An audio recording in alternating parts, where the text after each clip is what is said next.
intervient sur le diabète. Donc, qu'est-ce que c'est que le diabète ? Normalement, vous avez une concentration de sucre dans le sang, donc qui s'appelle une concentration de glucose dans le sang qui s'appelle la glycémie, qui doit rester stable autour d'1 gramme par litre, que ça soit comme en ce moment après un repas ou que ça soit à jeun le matin. Cette régulation se fait grâce à une hormone qui s'appelle l'insuline, qui est fabriquée par le pancréas, qui met en réserve donc le sucre, que ça soit après les repas, dans le foie, les muscles ou sous forme de graisse. Ces organes ensuite libèrent le glucose au moment où le corps en a besoin, lorsqu'on s'éloigne du repas. On parle de diabète quand le taux de sucre dans le sang s'élève de manière trop importante et surtout trop prolongée. Et donc cette glycémie élevée de manière permanente, donc on parle de patients déséquilibrés, elle abîme les vaisseaux et entraîne des complications, ce qu'on appelle des complications liées au diabète. Donc on a deux grands types de complications dans le diabète. Alors, je vais me changer. Les complications microvasculaires et les complications macrovasculaires. Les complications microvasculaires, on va retrouver des rétinopathies, donc des cécités. Et en France, c'est la première cause de nécessité avant 60 ans.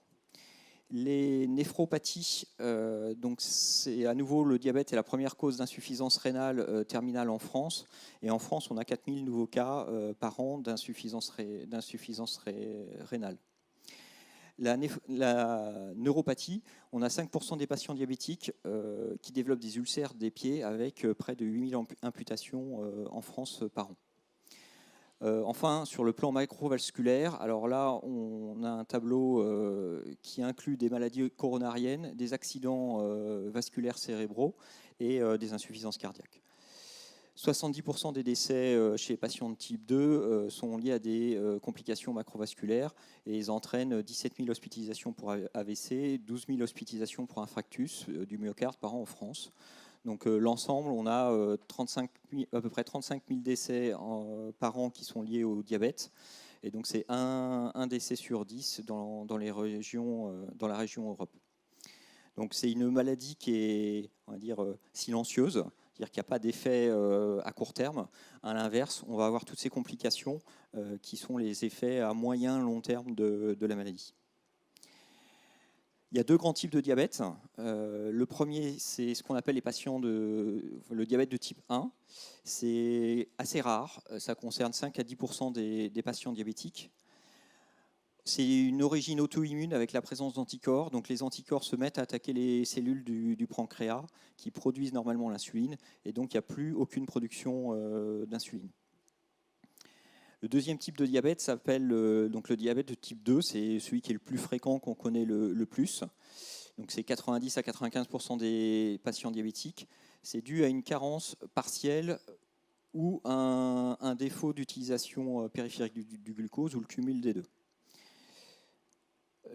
Donc les traitements pour le diabétique de type 1, dès que c'est détecté, en fait, ça exige une administration quotidienne d'insuline avec des injections soit d'insuline prémélangée, soit d'insuline rapide d'un côté et d'insuline lente de l'autre, les insulines rapides étant celles qu'on va prendre pour les repas. Le traitement sous le diabétique de type 2, c'est une escalade au fur et à mesure que la maladie s'aggrave. Donc ça va commencer par des traitements avec un changement de mode de vie où on va travailler sur le régime alimentaire, l'exercice physique, puis la prise d'antidiabétiques oraux. Et lorsque ce n'est pas suffisant, une mise sous insuline d'abord basale ou sous les antagonistes récepteurs de GLP-1, puis en dernier stade d'intensification, le même régime que pour les patients diabétiques de type 1 avec des insulines à la fois lentes et rapides. Donc, Diabéo va cibler à la fois des patients DT1 et des patients de type 2 déséquilibrés qui sont sous multi-injection. Donc en France, on a plus de 3 millions de patients diabétiques. La population des patients sous insuline, c'est à peu près 750 000 patients. Donc ça inclut les patients type 2 sous insuline basale. Et la population donc, qui va être concernée par Diabéo, c'est 320 000 patients dits basal bolus, donc qui sont sous multi-injection. Donc qu'est-ce que c'est que Diabéo? C'est deux choses. Pour les patients, c'est une application smartphone qui est prescrite par le diabétologue. L'application regroupe un algorithme capable d'adapter les doses d'insuline aussi bien rapides que lentes et une télésurveillance médicale du patient. Pour les professionnels de santé, on va avoir une plateforme web sur laquelle accèdent les professionnels de santé. Ils visualisent l'ensemble des données du patient renseignées à travers l'application. Le point de départ, c'est un profil médical que renseignent les professionnels de santé qui récapitule tout le traitement dont le patient bénéficie. En même temps, il va renseigner, donc le patient, par ailleurs, va renseigner, donc les informations, ses glycémies, ses doses d'insuline, qui seront visibles par le diabétologue et qui pourront exercer une télésurveillance. Et en même temps, pourront agir sur le traitement en adaptant le traitement médical initialement prescrit. Donc les grandes fonctions de Diabéo côté patient. Le patient va avoir en point de départ un carnet de glycémie qui récapitule en période quotidienne l'ensemble des périodes et va permettre de lancer un calcul de dose d'insuline. Ensuite, il va avoir des données statistiques, une messagerie qui permet de communiquer avec l'équipe soignante de Diabéo sous un format sécurisé données de santé. Le traitement qui récapitule justement tout le traitement médicamenteux prescrit par le médecin. Donc on est vraiment sur un traitement digitalisé. Et un onglet profil où il y a toute la partie de gestion de données techniques. Et donc la particularité, c'est que pour les données de glycémie, l'application va pouvoir communiquer avec des lecteurs de glycémie connectés par connexion Bluetooth. Donc, parmi les grandes fonctions, le calcul de dose rapide, il se fait en 3 étapes. La première étape, le patient va renseigner sa glycémie, donc soit manuellement, soit la récupérer directement depuis son lecteur de glycémie connecté. Deuxième étape, il va renseigner son activité physique, il va renseigner d'abord sa quantité de glucides du repas, éventuellement son activité physique s'il anticipe qu'il y en ait une. Et Diabéo va lui proposer une dose d'insuline en lui rappelant dans son contexte quelles sont toutes les règles qui s'appliquent telles qu'elles ont été définies par le médecin. Donc si je prends cet exemple, on a une règle qui est dite de préprandial qui s'applique, c'est-à-dire qu'il n'y a pas eu d'injection d'insuline dans les 3 dernières heures. On va tenir compte de la glycémie, donc la glycémie est au-dessus des objectifs. On va mettre une dose d'insuline supplémentaire pour arriver à l'objectif, donc ce qui donne une correction de 3,6 unités. Et on va tenir compte d'un repas qui est là un petit déjeuner et qui est normalement pour 1 unité et sur lequel on va rajouter une dose plus importante dans le cas d'un plan alimentaire fixe. Le tout propose une dose d'insuline totale. Le patient a la liberté de l'accepter ou de la refuser. C'est lui qui garde le contrôle s'il considère qu'elle n'est pas adaptée. Est-ce que vous avez des questions ?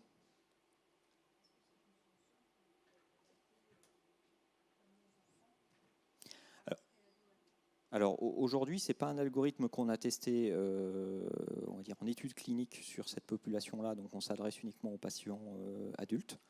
La difficulté qu'il y a sur les patients on va dire enfants ou ados, il y en a 2. Il y a une question de fonctionnalité qui est de responsabilité de mettre à disposition les mêmes informations aux parents, qui sont les responsables légaux. C'est le premier point. Et la deuxième difficulté sur les algorithmes, elle est que les niveaux de dose sont beaucoup plus fins liés au métabolisme qui est moins important et donc qui suppose qu'on adapte de façon on va dire, importante les logiciels et donc c'est une cible sur laquelle on ne va pas. Voilà. qui soient en adéquation. Donc pour nous, la difficulté, en fait, elle est que nous, on est convaincus qu'il y a effectivement un besoin. Il y a deux difficultés. Il y a une difficulté d'industrialiser par rapport aux questions de responsabilité. Et il y a une difficulté, on va dire, un peu plus économique, c'est qu'on est sur des populations qui sont réduites. Et donc, quand on met les deux en adéquation, c'est là où ça crée une difficulté pour y aller. Donc ça, c'est une question directement sur ce qui est là. Et j'avais une deuxième question. Alors, je suis arrivé quelques minutes en retard, donc je vous l'avais peut-être dit au départ, ou vous allez peut-être le dire après. En termes de marquage CE, en termes d'obligations réglementaires, qu'est-ce qui s'impose à ce type de solution? Alors, les deux vont ensemble, donc je vais répondre à la deuxième question en premier. Donc, à partir du moment où c'est une application qui agit sur le médicament, donc en l'occurrence, on agit sur l'insuline, on rentre dans une classe aujourd'hui 2B. Donc, Diabéo est marqué CE depuis 2013, donc je ne l'avais pas dit. Pour CE médical. 2B, et dans les nouvelles réglementations qui sont européennes qui sont en cours d'arrivée, on passe en classe 3, qui sont les classes typiquement des pompes à insuline, c'est-à-dire on va dire de dispositifs qui ont une action directe sur le médicament. Alors que jusqu'à maintenant, nous, on était sur une action indirecte, c'est-à-dire qu'on reposait quand même sur la responsabilité du patient in fine. Et alors, c'est en lien direct avec ça. Pourquoi on demande au patient de renseigner lui-même sa dose d'insuline? Nous-mêmes, on a des applications qui permettent de calculer ce nombre de glucides. Typiquement, on a une solution chez Sanofi qui s'appelle Mon Glucocompteur et qui, sur la base d'un certain nombre d'aliments, et donc on en a plus de 900 qui sont référencés, permettent, en fonction des portions, d'identifier combien de glucides sont dans le repas. La difficulté qu'il y a, c'est que quand on est dans le périmètre du dispositif médical, ça suppose qu'on teste toutes les fonctionnalités sur toutes les évolutions. Donc, ce qui veut dire que si je mettais les 900 types de plats qu'il y a dans mon glucocompteur dans le périmètre de l'application, ça suppose qu'à chaque fois qu'on fait une modification, quelle que soit, on devrait le retester. Donc du coup, on est contraint, pour avoir un périmètre cohérent, de dire il y a un périmètre de dispositif médical sur lequel on reste, et il faut que ça soit vraiment que des fonctionnalités purement médicales, et tout ce qui est périphérique, on le laisse dans d'autres applications.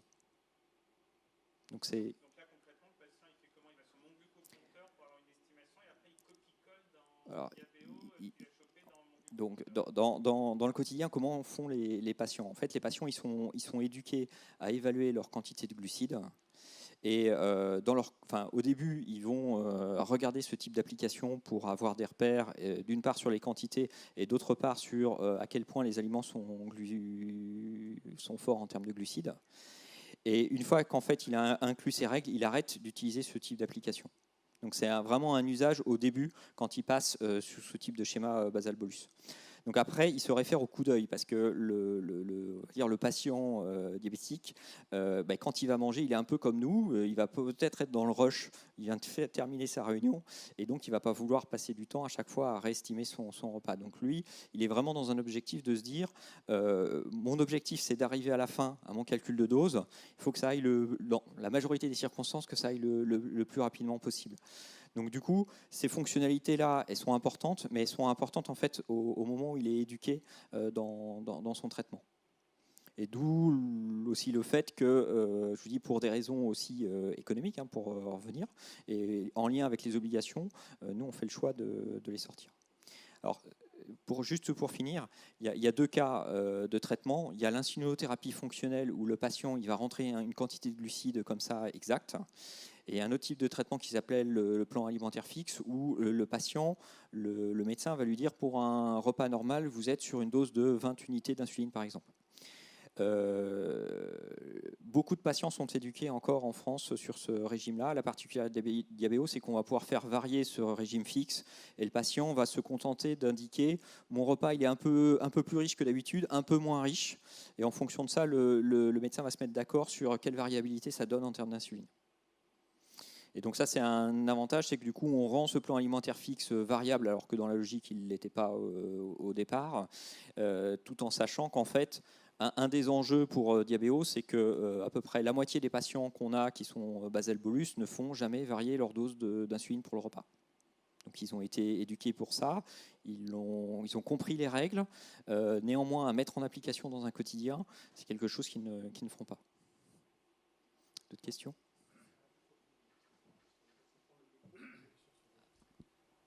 Oui, bonjour, je suis le docteur Le Guen. Deux questions, peut-être que vous allez y venir après. Je ne sais pas si c'est terminé votre. Non, c'est pas terminé. Donc vous allez peut-être me répondre dans la suite. La première, elle est d'ordre quantitatif. Combien y a-t-il de patients actuellement inclus dans ce process diabéo? Et la seconde, d'ordre qualitatif, est-ce qu'il y a eu j'imagine, des indicateurs? Je pense à deux notamment, l'hémoglobine glyquée. Est-ce qu'on a observé chez les patients qui utilisent diabéo une diminution de l'hémoglobine glyquée, donc qui reflète un meilleur équilibre du diabète? Et la seconde, c'est les hypoglycémies iatrogènes, qui sont quand même très gênantes chez les gens qui sont en surdose d'insuline et qui font des malaises, voire des comas hypoglycémiques. Est-ce qu'on a observé une diminution des hypoglycémies iatrogènes chez les gens qui sont sous diabéo par rapport à l'échantillon que vous avez de départ quantitatif, si c'est significatif? Eh ben, j'y viendrai après, puisque j'ai des slides sur le sujet. Ben, je vous remercie. Est-ce qu'il y a d'autres questions sur le principe de fonctionnement de diabéo? Donc je continue. Oui.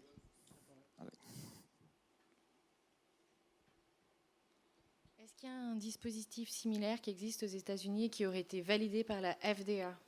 Alors, il y a plusieurs.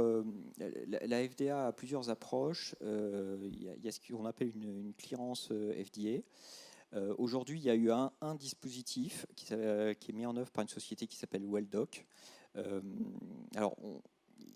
Ils ont une clearance et ils ont eu une étude clinique avec de très bons résultats, qui est moins actif sur l'insuline et plus actif sur la partie d'action de télésurveillance. Et il y a plusieurs dispositifs qui ont eu des clearances FDA. Dont on va dire le petit frère de diabéo qui s'appelle Insulia, qui est mis en œuvre par Volantis aux États-Unis. À l'inverse, il y a d'autres dispositifs qui les ont pas eu. Donc aujourd'hui, le marché américain, les autorités américaines n'ont pas exactement les mêmes appréciations que le marché en Europe là-dessus. Mais je vous ai dit, l'Europe est aussi en train de revoir un peu les classifications qu'on peut avoir sur ce type de dispositif. Oui, Antonio Guel.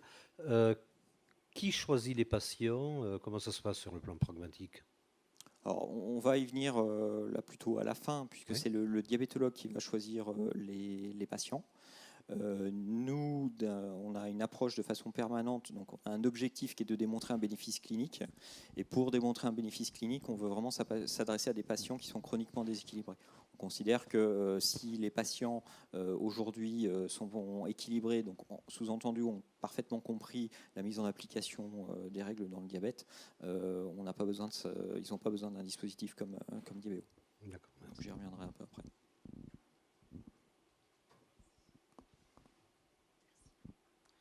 Sandra Dejean, comment est gérée l'erreur humaine par rapport à ces étapes? Dans le cadre du dispositif médical, en fait, l'ensemble des zones sont contrôlées avec des seuils de sécurité, mais qui sont donc invalidants, que ça soit donc toutes les zones, on va dire, actives. Donc la glycémie, le patient peut rentrer que des glycémies dans des valeurs correctes qui sont de mémoire compris entre 0,25 et 6 grammes. Le système va l'obliger à ressaisir quelque chose. Donc notamment pour le cas d'erreur de virgule. Donc si au lieu de mettre 2,78, il met 278, le système va le bloquer en disant la valeur n'est pas valide. Même chose sur les quantités. L'activité physique, c'est un peu plus simple puisqu'il y a deux boutons. Donc là, s'il se trompe en disant je fais une activité physique, il n'y aura pas de contrôle. À l'inverse, on a un contrôle, on a plusieurs contrôles sur la dose totale. On a un seuil de dose maximum sur les calculs spot, on va dire comme ça, par repas. Et on a aussi des valeurs maximum sur les seuils journaliers pour que le patient n'arrive pas à des valeurs absurdes.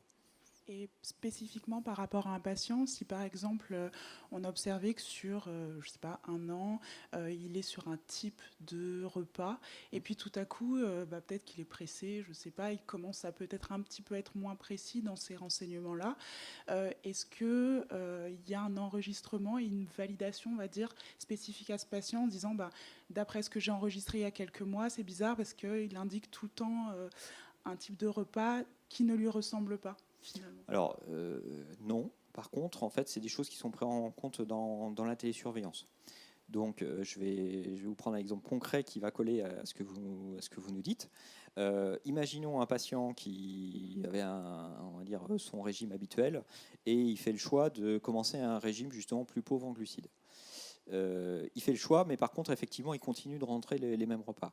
Conséquence directe, c'est que ses valeurs de glycémie postprandiale vont baisser. Donc là, généralement, qu'est-ce qui va se passer? S'il tombe en hypoglycémie, il va devoir se resucrer. Et s'il se resucre, il va avoir l'effet inverse de ce qu'il espérait, c'est-à-dire qu'il va, de manière structurelle, prendre plus de glucides.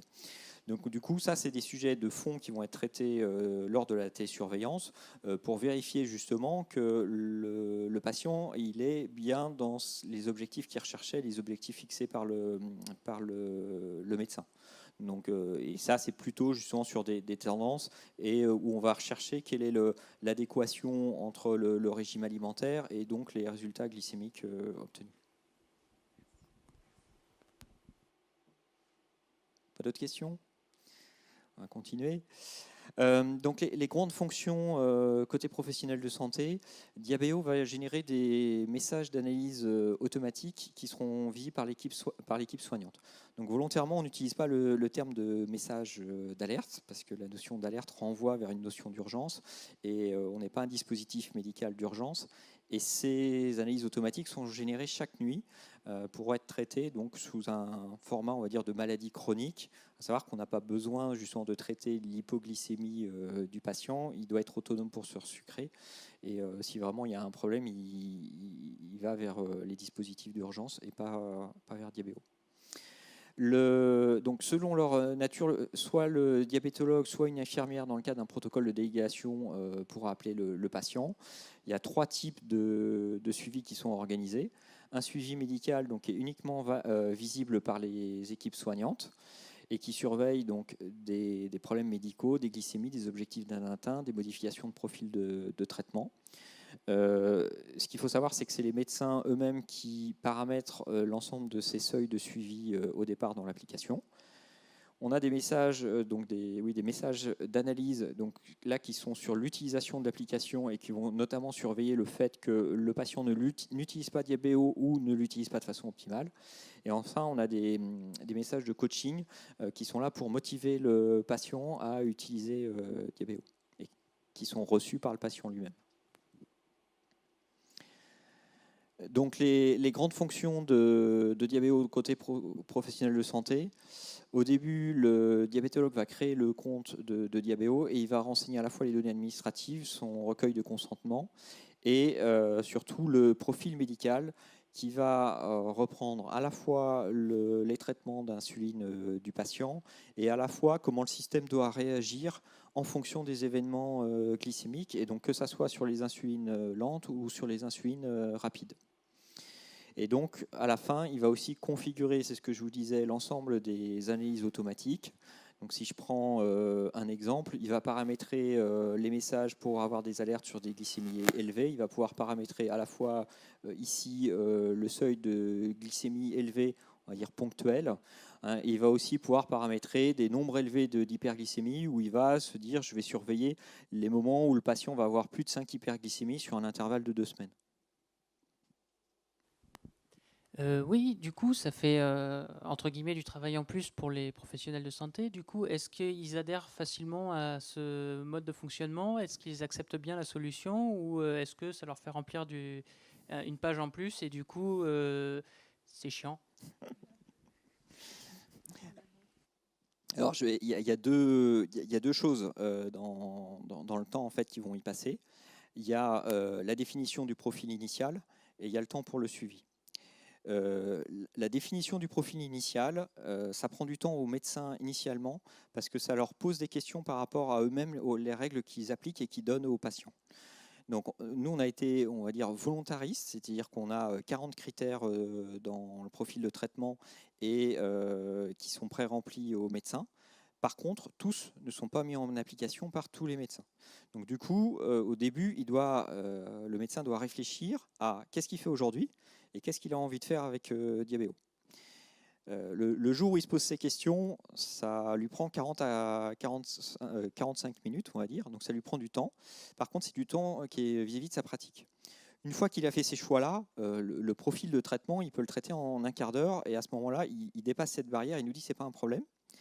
Et ça devient un outil lors de la consultation de mise sous Diabéo, de revue justement du profil de traitement avec le patient, avec deux objectifs. Premier objectif, est-ce que le traitement est bien optimum par rapport à la situation actuelle du patient? Deuxième objectif, est-ce que le patient a une bonne compréhension de son traitement? Pourquoi? Parce qu'ils se rendent compte que des patients qui sont sous ce schéma depuis 10 ans, en fait, il y a des notions qui, au bout de 10 ans, ils ne ont jamais mis en pratique, sur la cétonurie par exemple, et du coup, se repose la question de est-ce que je les active ou pas, ou éventuellement de refaire des sessions d'éducation aux patients. Donc le deuxième volet du temps, c'est le temps de la télésurveillance. Donc on va y revenir par la suite. Donc le terme, c'est pas le terme séchant, la question c'est comment je l'organise cette télésurveillance. L'objectif de la télésurveillance, c'est du temps qui était normalement passé en consultation, de le passer entre deux consultations à distance avec le patient pour adapter son traitement au moment où il en a besoin. Et donc la question, c'est est-ce que le médecin souhaite l'organiser lui-même ou est-ce qu'il souhaite le déléguer à quelqu'un d'autre? Et donc on va y revenir dessus, à la fois dans les résultats des études cliniques, à la fois, vous verrez, dans ce qu'on va mettre en place. Je voulais savoir s'il y avait une formation initiale des patients avant l'utilisation de Diabéo. Oui, bien sûr, on les forme et ça dure entre un quart d'heure et 20 minutes à l'application smartphone. Vous les formez à distance? Alors aujourd'hui, on a fait les deux. Aujourd'hui, on les forme à la fois en présentiel et à distance. On a testé le niveau de compréhension entre les deux, il est le même. La différence qu'on a vue, c'est dans l'utilisation par la suite. C'est-à-dire que le test qu'on a fait, c'était formation à distance et pas de suivi par la suite. Et le fait qu'on forme à distance et qu'il n'y ait pas de suivi à la suite, on s'est rendu compte qu'il y avait une différence avec la formation en présentiel, même s'il n'y avait pas de suivi derrière. Donc l'étape d'après, c'est on va les former à distance et on va les suivre.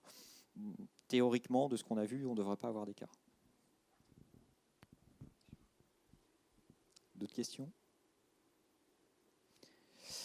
Donc pour répondre à la question justement des objectifs, enfin des résultats cliniques, donc Diabéo, on a cherché à avoir un développement clinique rigoureux. On a une première étude clinique qui s'appelle Télédiab 1, donc qui a été faite il y a quelques années maintenant. C'était une évaluation multicentrique du système Diabéo, donc chez les patients diabétiques de type 1 uniquement, chroniquement mal équilibré, avec un traitement de type basal bolus et une prise en charge donc standard pour le bras contrôle. Les objectifs, c'était de montrer que le système Diabéo permet d'améliorer l'équilibre métabolique des patients comparativement à la prise en charge traditionnelle, avec un critère de jugement principal qui était la comparaison des moyennes d'HbA1c entre le bras contrôle et les deux autres bras à 6 mois.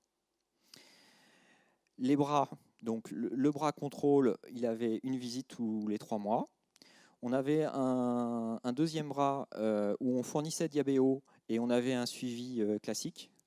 Et le troisième bras, on avait un suivi uniquement à distance entre les 6 mois, avec un appel téléphonique donc court de 5 minutes, qui était plutôt un appel de coaching à intervalles réguliers, à savoir tous les 15 jours. Donc les résultats de cette étude, je vous les présente en 2 temps. Premier temps, c'est comment les patients ont réagi dans le temps dans l'étude. On observait les hémoglobines glyquées, on demandait 2 prises d'hémoglobine glyquée avant de randomiser les patients. Donc une qui avait plus de 3 mois et une autre au moment où on randomisait le patient. Le premier constat qu'on a fait, c'est qu'en fait, tous les patients, à partir du moment où on leur disait vous allez passer sous diabéo, leur hémoglobine glyquée s'améliorait. Et ensuite, à partir du moment où on les randomisait, le bras contrôle qui est en rouge, leur hémoglobine glyquée revenait à leur point de départ, donc c'est normal puisqu'ils n'avaient rien. En jaune, le groupe 2 donc, s'améliorait et s'améliorait dans les 3 premiers mois. Et le groupe 3 qui était diabéo plus un suivi téléphonique s'améliorait aussi, mais de façon plus importante sur les 3 premiers mois. Donc en termes de résultats, le groupe contrôle se détériorait de 0,2 points d'hémoglobine glyquée entre la randomisation et au bout de 6 mois. Le groupe 2 avec diabéo seul s'améliorait de 0,5 points. Et enfin, le groupe 3 s'améliorait de 0,7 points d'hémoglobine glyquée. Donc, ce qui faisait par écart 0,9 points, donc quasiment un point d'amélioration, ce qui est quasiment l'équivalent de ce qu'on a dans les médicaments. Est-ce que vous avez des questions sur cette première étude? Voilà. J'ai effectivement la réponse par rapport à une des questions que j'ai posées. La première était combien de patients sont inclus dans l'étude? Donc là, ça concernait 180 patients. Donc après, je vais vous présenter une deuxième étude qui est en cours où il y a plus de patients. D'accord. Enfin, je vois que de toute façon, vous avez des différences significatives, hein, puisque Tout à fait. vous avez des petits P bas. Et donc, donc l'hémoglobine glyquée est un indicateur. Est-ce que les hypoglycémies, ça a été un indicateur également? La fréquence des hypoglycémies?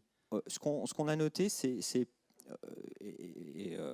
qu'on a noté, c'était noté comme ça dans les résultats de l'étude, c'est pas plus d'hypoglycémie. Donc il n'y avait pas une augmentation de l'hypoglycémie, ce qui est le risque quand on améliore l'hémoglobine glyquée. Donc là, la seule chose qui ressortait, c'est qu'il n'y avait pas plus d'hypoglycémie sur les 2 bras contrôle. Par contre, on ne les baissait pas, du moins pas significativement.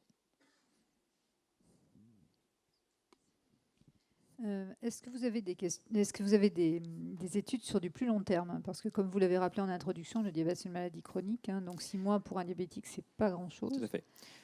Donc en fait, à l'issue de cette étude Télédiab 1, la demande des autorités, ça a été deux choses. Un, de suivre les patients sur une plus longue durée, donc 2 ans. Donc ça, c'est ce que je vous présenterai après. La deuxième demande des autorités, c'était d'observer les critères médico-économiques pour voir justement, outre les hypoglycémies, si l'amélioration de l'HbA1c permettait d'éviter d'autres, comme on l'a vu au début, d'autres effets secondaires du diabète. Et ma deuxième question, c'était concernant l'âge des patients. Parce qu'en fait, bon, j'ai bien compris qu'on est sur une population adulte, mais la difficulté avec ce genre d'outils, c'est souvent lié à l'âge, parce que des populations plus âgées ont plus de difficultés, pas tant sur l'outil, mais sur à accepter le concept même de ce genre de surveillance. Donc, quel âge moyen de cette population? Là, on est sur Télédiab 1, on était sur 42 ans d'âge moyen. Donc il y avait, alors après c'était des types 1, donc on n'avait pas de type 2 qui font justement monter la moyenne. Par contre, effectivement, pour en revenir ici sur ce qui se passe en fait entre les 3 mois entre l'annonce du passage de diabéo et la randomisation, là c'est justement comment les patients réagissent.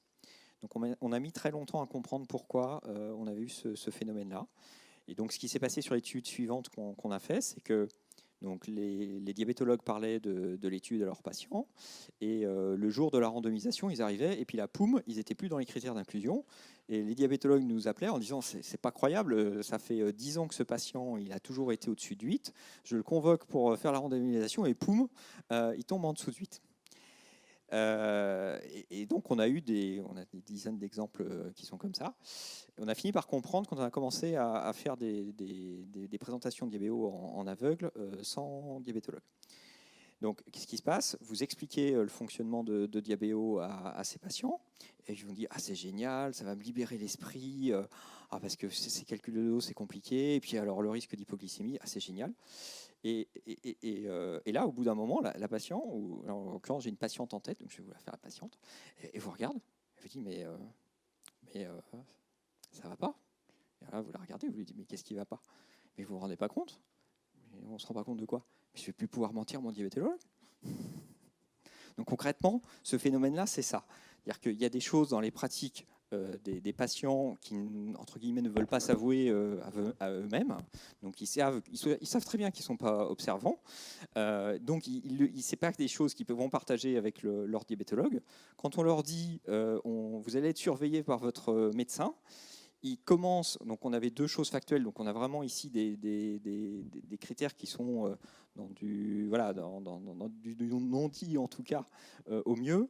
Et parfois, en fait, les diabétologues demandaient, et parce que c'était dans les critères de l'étude, de faire plus d'autosurveillance glycémique aux patients.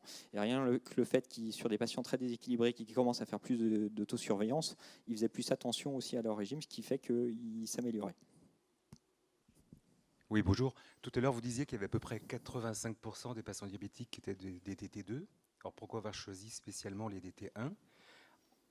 Première question, est-ce qu'il y a des patients qui décrochent, qui utilisent beaucoup l'application au départ et qui arrêtent après? Et est-ce que vous avez également des patients sous pompe qui sont suivis avec diabéto? Donc là, dans l'étude télédiabin, c'était aussi bien des patients en multi-injection que des patients sous pompe. Et même avec plutôt une majorité de patients sous pompe. Et le mode d'administration n'amène pas d'écart sur le résultat. À l'inverse, le point de vigilance, il est dans les formations de s'assurer que le patient comprend bien que quand il y a une suggestion, de bien la réappliquer au niveau de la pompe. Pourquoi une étude sur les types 1? Simplement que l'étude, donc, elle date de 2011. On était à une époque où je rejoins sur l'appropriation, où les smartphones n'étaient pas encore aussi répandus. On mettait directement donc, ce qu'ils appelaient un PDA à l'époque communicant à la disposition des patients. Et là, sur la population DT2, c'était quand même très révolutionnaire à cette époque-là. Donc aujourd'hui, et c'est l'étude que je vais vous présenter juste après, où on est aussi allé auprès de la population de type 2, donc type 2 basal bolus, puisque c'est une des demandes des autorités de toute façon. La seule différence pour nous sur ces 2 populations-là, c'est que en termes de taux d'équipement, les DT1 sont complètement, on va dire, en corrélation avec la population standard française. À l'inverse, quand vous êtes sur les types 2, qui est donc une population plus âgée, le taux d'équipement en smartphone est quand même encore aujourd'hui plus bas. Et donc même nous, on a du mal à le situer, on va dire, de manière exacte. Et ce qui va avec, effectivement, c'est que c'est un usage qui est en moyenne moins important. À l'inverse, sur ceux qui sont équipés, quel que soit leur âge, l'usage il est bon. Et donc pour répondre sur le fait qu'il y ait des patients abandonnistes, oui, il y en a. À savoir qu'on est sur des patients qui sont chroniquement déséquilibrés, sur lesquels les diabétologues ont déjà fait beaucoup d'essais de traitement. Et si ils ne voient pas, on va dire, une amélioration significative rapidement, la tentation d'abandon est faible. Et donc c'est là où, sur le bras 3, c'est sur ces populations-là qu'on va pouvoir gagner. Une fois de plus, on ne va pas gagner tout le temps. Par contre, on va gagner sur certains groupes, et tout en favorisant un usage, même s'il est bien moindre que ce qu'on pourrait avoir, le simple fait qu'il continue et qu'il ne décroche pas complètement permet de faire en sorte qu'il s'améliore. C'est une sous-analyse qui a été faite sur les patients de cette étude entre les très utilisateurs et les faiblement utilisateurs, qui a montré que les faibles utilisateurs, même s'ils n'utilisaient pas beaucoup d'IABO, bénéficiaient autant que le groupe très observant de la baisse d'HbA1c. D'autres questions? Donc, alors, pour refaire l'histoire, donc, à l'issue de cette étude, les autorités ont demandé, pour aller au remboursement, de faire une autre étude, ça on va dire dans un paysage qui était le paysage 2011-2012. Néanmoins, quand nous sommes retournés voir les autorités en 2015, ils ont commencé à nous dire, mais vous savez, Diabéo, vous êtes une solution qui est très mûre, vous pourriez très bien déposer un dossier sur la base de l'étude que vous venez de voir. Donc c'est ce qu'on a fait. Et donc, on a obtenu en juillet de l'année dernière un avis donc de la commission des dispositifs médicaux qui s'appelle la CNIDIMS à la HAS. Et donc, on a obtenu un avis favorable donc, sur la population des patients diabétiques de type 1, non contrôlés avec une hémoglobine glyquée supérieure à 8, soit en multi-injection, soit par pompe, depuis au moins 6 mois. Et donc, c'est réservé aux patients qui y sont formés. On a eu un avis défavorable sur les DT2, à savoir qu'on avait extrapolé les résultats en se basant sur des méta-analyses, la population de DT1, donc les autorités ne nous ont pas suivis là-dessus.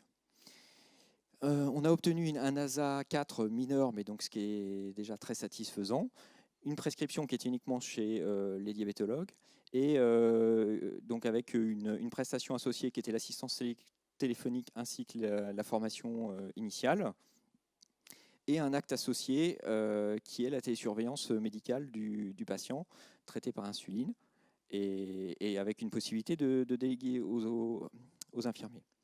Cette inscription était valable pour une durée de 2 ans, donc conditionnée conditionnée à la transmission des résultats de la deuxième étude qui nous ont demandé, qu'on a appelée télésage. Donc cette deuxième étude télésage, je vous la présente. C'est une étude donc, avec beaucoup plus de patients. L'objectif, c'était 696 patients. On a 12 centres coordonnateurs. On a une centaine de centres investigateurs, diabétologues donc, hospitaliers ou libéraux, donc un peu moins de 200 d'entre eux. Une cible qui était de 6 à 8 patients par centre, avec un objectif principal d'évaluation qui est l'hémoglobine glyquée à 12 mois. Et une observation totale des patients sous dispositif qui est à 2 ans pour avoir les résultats définitifs. Donc l'objectif principal, c'est d'obtenir une amélioration de l'HbA1c à 1 an et de comparer Diabéo seul versus le suivi habituel.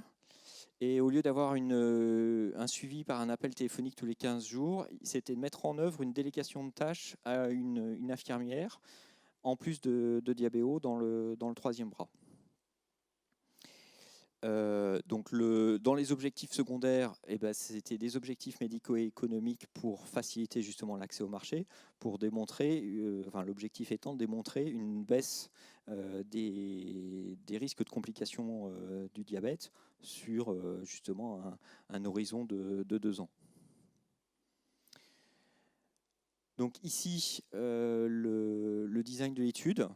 Le brun avait un suivi uniquement sur 1 an, puisque lui, on considère qu'il est constant. Par contre, on offrait au brun la possibilité de disposer de Diabéo au-delà des 1 an. Le groupe 2, donc c'est Diabéo seul, et le groupe 3, c'était Diabéo avec la télésurveillance. Dans tous les cas, on avait une visite facultative à 6 mois. Et une visite à 12 mois qui avait lieu en fait entre le 11e et le 14e mois, avec un objectif d'avoir 232 patients par mois. Alors, je fais une parenthèse. Donc cette étude-là, les inclusions ont été terminées l'année dernière au mois de mai. Donc on est en train de terminer les visites à 1 an.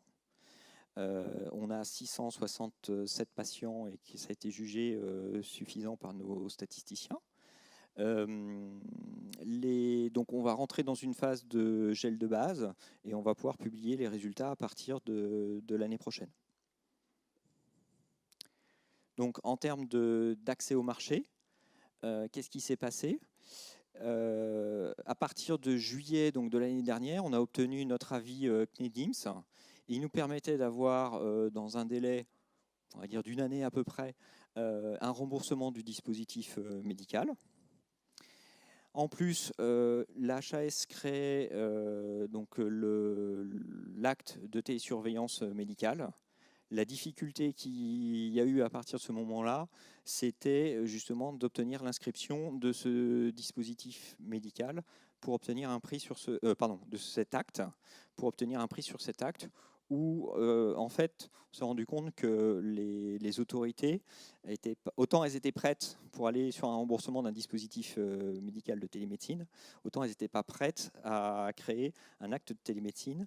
Elles ne savaient pas comment elles allaient faire. Et donc, puisqu'elles ne savaient pas comment elles allaient faire, elles n'étaient pas en capacité de nous donner un délai.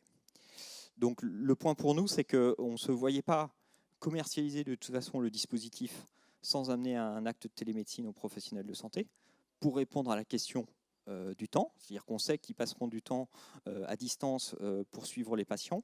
Et donc pour que ce temps il soit à la fois efficient et qu'il ne soit pas vu comme du temps perdu, on va dire, on a besoin à ce moment-là que ça soit bien un acte remboursé.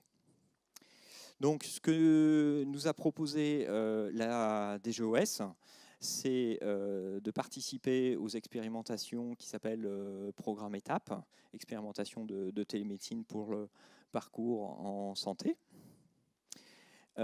qui est un article de la loi de financement de sécurité sociale de 2014, l'article 36, sur lequel on a une prise en charge pour le dispositif médical sous forme forfaitaire.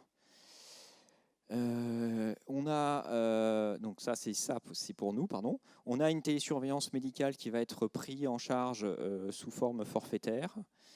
Le médecin peut effectuer cette télésurveillance soit lui-même, soit dans une structure qu'il emploie. Elle est délégable dans le cas d'un protocole de coopération. Donc nous, on en a déjà un et donc on a mis en œuvre dans Télésage. Et en plus, il va y avoir un suivi éducatif du patient télésurveillé. Donc, je vous présente justement ce programme d'expérimentation. Donc, ça concerne du coup pas que Diabéo. L'objectif de ce programme étape, c'est de réaliser des actes de télémédecine pour les patients. L'objectif principal, c'est d'avoir une préconfiguration des tarifications des actes de télémédecine, de valider les modèles d'organisation incluant la télémédecine dans le parcours de soins du patient, et bien sûr d'améliorer la qualité des soins, leur efficience et la qualité de vie des patients. Donc c'est la HAS qui est en charge de réaliser une évaluation de ces expérimentations à leur terme et la généralisation des déploiements de solutions de télémédecine.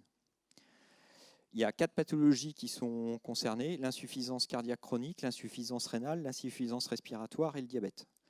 Les 3 premières ont eu un cahier des charges publié en mi-décembre de l'année dernière et le diabète fin avril de cette année. Donc il y a 3 piliers dans ce qui concerne étape dans le diabète, mais qu'on retrouve dans les autres pathologies, mais pas forcément avec les rémunérations. Le premier pilier qui va concerner la rémunération du logiciel et des prestations associées. Et donc on va retrouver le dispositif médical, son assistance technique et sa formation. Il y a 2 tarifications qui sont prévues, une pour les solutions multi-injection et une autre pour les solutions mono-injection. Donc un accompagnement thérapeutique, c'est quoi? C'est de l'éducation thérapeutique à distance des patients, à distance et en continu.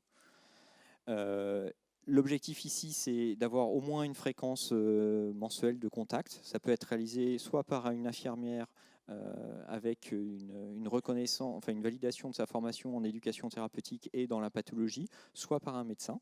Et donc ça rémunère une prestation, qui est une prestation qui est complètement nouvelle, qui va plus loin que le champ de la télémédecine. Et une télésurveillance médicale qui est délégable à une infirmière avec un forfait semestriel et une fréquence minimum d'intervention qui est hebdomadaire. Donc ça ne veut pas dire qu'il y a forcément une intervention chaque semaine, mais ça veut dire que le professionnel de santé doit au moins se connecter pour chaque semaine pour vérifier s'il y a ou il n'y a pas des télésurveillances à opérer.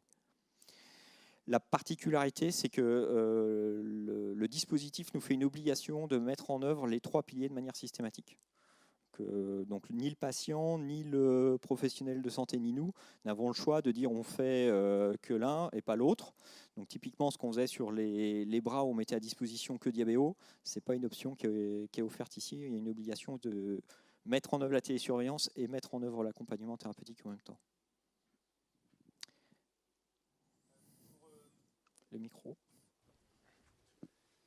Oui, Élie Lobel-Orangel-Scar. Pour rebondir sur la question de tout à l'heure, est-ce que ça vous résout la question du médecin traitant et du rôle que le médecin traitant peut jouer dans le dispositif, hein? Et l'autre question, c'est aujourd'hui, ça c'est une deuxième question, toujours par pair, c'est opérable hein, ou pas encore?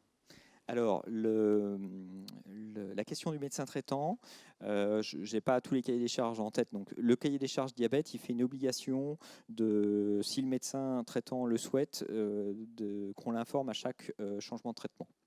Donc, dans le cas de Diabéo, on va lui donner un accès en lecture de l'ensemble du dossier patient, que ce soit les comptes rendus de télésurveillance ou que ce soit les modifications de traitement.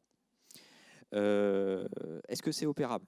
Donc, à l'issue des cahiers des charges, ce qui reste à obtenir des autorités, c'est des codes de facturation pour l'ensemble de ces activités. Les autorités ont 3 mois pour les publier à l'issue du cahier des charges et ils n'ont pas encore été publiés pour les autres pathologies. Donc, ils ne sont pas en retard pour le diabète pour le moment. On les attend pour le mois d'août. Donc, nous, on considère que dès la rentrée, ce sera opérable. Ouais, une petite question technico-pratique. Ça veut dire que depuis 2013, vous vivez d'eau fraîche? Depuis 2013, on est dans notre étude clinique qui nous a pris plus de temps que ce qu'on avait anticipé initialement. Donc on ne vit pas d'eau fraîche, on vit sur des investissements. Néanmoins, on savait que l'accès au marché du dispositif serait compliqué. Hein. Donc la bonne nouvelle, c'est que les autorités ont quand même changé leur position et donc nous ont facilité quand même les choses pour aller jusqu'à une évaluation avec un avis CNEDIMS. Ce qu'il faut voir, c'est que cet article 36, il existe depuis 2014. Donc les autorités ont quand même mis quelques années à sortir ces cahiers des charges. La bonne nouvelle, c'est qu'il n'y a qu'en France où on a ce type de dispositif qui est offert aujourd'hui. Vous voyez, dans n'importe quel pays, il n'y a aucun pays qui aujourd'hui a propose une prise en charge de solutions de télémédecine avec ce type d'activité, à la fois des actes, à la fois des dispositifs médicaux, à la fois des accompagnements. Est-ce que vous avez fait un focus particulier sur la population des femmes enceintes, que ce soit des femmes qui aient un diabète de type 1, on va dire, de naissance, ou ce qu'on appelle aujourd'hui le diabète gestationnel et qui demande quand même une surveillance particulière et qui pourrait être justement très intéressante avec ce genre d'outils? Même réponse que pour les mineurs, c'est une sous-population sur laquelle on n'est pas allé. On sait qu'il y a des risques particuliers et on sait que du coup, en termes d'algorithmie, il y a certains endroits où ça ne passerait pas et donc du coup, on préconise de ne pas utiliser quand la femme diabétique est enceinte.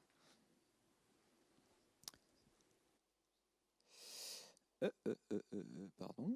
Donc les patients qui sont concernés par ce programme dans le diabète, donc ce sont des patients adultes. Donc les autorités nous rejoignent sur les parties population.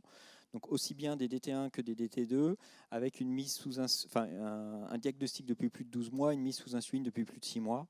Pour les DT1, un seuil d'hémoglobine glyquée supérieur à 8, pour les types 2 supérieur à 9. Des critères de non-éligibilité qui sont notamment liés à d'autres pathologies qui pourraient être présentes et surtout un refus potentiel du patient qui ne souhaiterait pas bénéficier d'un accompagnement thérapeutique qui revient par rapport à l'obligation de fournir l'ensemble des prestations. Alors, dans le diabète, alors, je ne sais pas si vous voyez très bien, mais on a plusieurs types de médecins concernés. Ceux qui peuvent faire l'ensemble des prestations, quelles que soient les populations concernées, donc aussi bien DT1 que DT2, inclure et faire la télésurveillance, ce sont les diabétologues. Pour les autres, les autorités ont prévu 2 choses. Pour les médecins internistes de médecine interne, qui puissent inclure, mais ils ne peuvent pas faire la télésurveillance. Pour les médecins traitants, qui puissent inclure dans tous les cas, mais faire la télésurveillance que dans le cas de type 2. Et enfin, pour les gériatres, qui puissent inclure, prescrire dans le cadre de patients de type 2. Donc, nous, clairement, de toute façon, Diabéo, on va cibler la population diabétologue, endocrinologue. Pourquoi? Parce que, en termes de circuit, c'est des choses qui sont difficiles et qui prennent du temps de construire des collaborations, sauf si on est au sein d'un même service. Les obligations du médecin, donc c'est une surveillance à minimum hebdomadaire de l'ensemble de ces patients et il doit traiter les alertes. Donc pour ça, rédiger par écrit des comptes rendus de télésurveillance et opérer en conséquence les actions qui sont dessus. Donc, en termes de conclusion, alors quels sont les intérêts du programme étape? C'est une vraie opportunité pour les services en l'occurrence de diabétologie, d'officialiser des pratiques de suivi avec des actes rémunérés d'une part et évalués d'autre part. C'est quand même ça la vraie bonne nouvelle, c'est que là on est sur quelque chose de préconfigurateur et sur lequel il va y avoir une vraie évaluation de fait.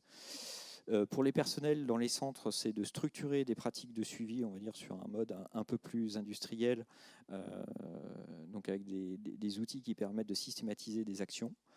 Et pourquoi Diabéo? Donc Diabéo, c'est là où je reviens sur les arguments. Donc on répond aux normes de sécurité, donc on est classe 2B depuis 2013.